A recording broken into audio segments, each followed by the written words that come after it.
শীতের শুরুতে কোনোরকম কোনো ঝামেলা ছাড়াই ব্লেন্ডারে চাউল গুঁড়ো করে মাত্র কয়েক মিনিটে জামাইকে চিতই পিঠা বানিয়ে খাওয়াইলাম। চাইলে কিন্তু আপনারাও খুব সহজে এইভাবে ব্লেন্ডারে চাউল গুঁড়ো করে পিঠা বানিয়ে খেতে পারেন। আসসালামু আলাইকুম, সবাই কেমন আছেন? আশা করি ভালো আছেন। আলহামদুলিল্লাহ, আমি অনেক বেশি ভালো আছি। ভিডিওর শুরুতেই বলে রাখছি, কেউ ফুল ভিডিওটা না দেখে লাইক কমেন্টস করবেন না, এতে করে আপনার পেজটাও যেমন ক্ষতিগ্রস্ত হবে, ঠিক আমারটাও সেম ভাবে হবে। তো নিজের ক্ষতিও করবেন না, অন্যের ক্ষতিও করবেন না দয়া করে। আশা করি কষ্ট করে হলেও ফুল ভিডিওটা দেখে একটা গঠনমূলক কমেন্টস করবেন। যাই হোক, শীত তো চলেই আসলো, তো ভাবলাম যে একটু পিঠা বানাই, কিন্তু ঘরে কোনো চাউলের গুঁড়িই নেই। তো কি করি, পরে চট করে মাথায় বুদ্ধি আসলো, তো চাউলের গুঁড়ি নাই তো কি হয়েছে, ব্লেন্ডার তো আছে। যে বাবা সেই কাজ, তার জন্য চটপট কিন্তু আমি দুপুর বেলায় চাউলগুলো ভিজিয়ে রাখছিলাম, এই তো ধুয়ে সুন্দর করে ব্লেন্ড করে নিলাম। আর হ্যাঁ, ব্লেন্ড করার আগে কিন্তু অবশ্যই কুসুম গরম পানি দিয়ে নিবেন, তাহলে পিঠাটা কিন্তু খেতে অনেক সফট হবে। তো যাই হোক, আর অনেক ফুলও, কিন্তু আমার আজকে পিঠাটা যেন ওরকম পারফেক্ট হয় নাই, মানে আমার মন মতো হয় নাই। কি আর করার, পিঠা দেখতে যেমনই হোক না কেন, খেতে তো ভালো হলেই হয়েছে, আর খাওয়ার চললেই হয়েছে। আমরাই তো খাবো, অন্য কেউ তো আর খাবে না। যাই হোক, এই তো দেখেন, এর জন্য কিন্তু আমি কড়াইয়ে কিন্তু সামান্য তেল দিয়ে দিয়েছিলাম। তেল দিয়ে দেন ভালোভাবে হাই হিটে কড়াইটাকে গরম করে নিয়েছি। কিভাবে কি করছে অবশ্যই স্ক্রিনে দেখতে পাচ্ছেন আপনারা। তো যাই হোক, তারপরে কিন্তু এই তো একে একে পাঁচটাই দিয়ে দিলাম। আর হ্যাঁ, এখানে কিন্তু আমি পরিমাণ মতো লবণও দিয়েছিলাম। তো যাই হোক, কিন্তু দেখেন পিঠাটা কিন্তু কথা বলতে বলতে হয়ে গেছে। তো সবগুলো পিঠা এখন আমি একটা বাটিতে উঠিয়ে নিচ্ছি। তো দেখেন কিভাবে উঠাচ্ছি, এটা কিন্তু আপনারা চাইলে চাকু দিয়ে উঠাইতে পারেন। তো আমি ভাজা কাঠি দিয়ে খুব ইজিলি উঠাইতে পারতেছি, তার জন্য আমি ভাজা কাঠি দিয়ে উঠাচ্ছি। তো এই তো দেখেন একে একে সবগুলো পিঠে আমি বাটিতে উঠিয়ে নিলাম। দেন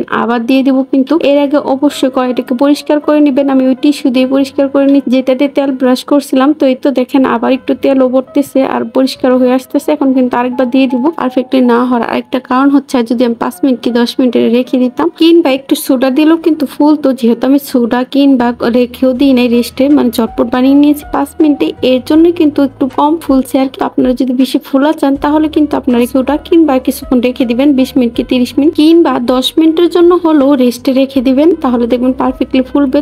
যাই হোক, দেখুন পিঠা আর ভর্তা দেখে আমি লোভ সামলাইতে পারতেছিলাম না, তারপর কিন্তু একটা ভেঙে খাওয়া শুরু করলাম। কিন্তু ভাঙার পরে দেখি, মানে ভাঙার পর বুঝলাম যে পানি একটু কম হয়েছে। পরবর্তীতে কিন্তু আমি পানি দিছি, আর পিঠাগুলোও কিন্তু অনেক সফট আর মজা হয়েছিল।